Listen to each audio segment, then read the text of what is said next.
အားလုံးပဲမင်္ဂလာပါဗျာဒါတော့ကြာတာပရိနေ့နေ့လည်းစာပြီးပါလားtoday special တော့ဒါအညာငရုတ်ပြီးတော့ဗျာအညာငရုတ်ပြီးတော့အညာငရုတ်ပြီးတော့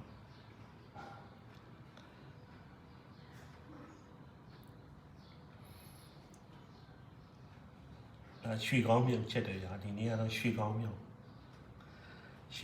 ချက်တယ်နေ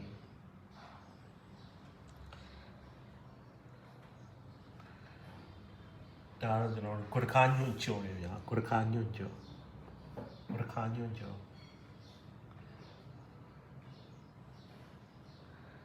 ဒါပေကြီးအရေးတောက်လေးဗျာစူပူရွက်နဲ့ပေကြီးနဲ့အရေးတောက်လေးပါခင်ဗျာ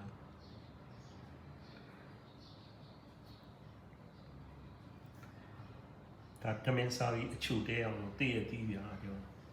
စိတ်တလုံးတည့်ရသည်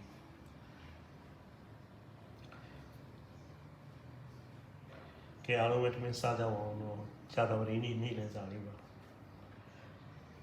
ကျွန်တော်ဗီဒီယိုကိုအဆုံးထိကြည့်ပေးကြတဲ့တယောက်ချင်းစီတိုင်းကိုလည်းကျေးဇူးတင်ပါတယ်ဗျာကျွန်တော်တို့နောက်ဗီဒီယိုတွေမှာပြန်တွေ့ပါမယ်ခင်ဗျာ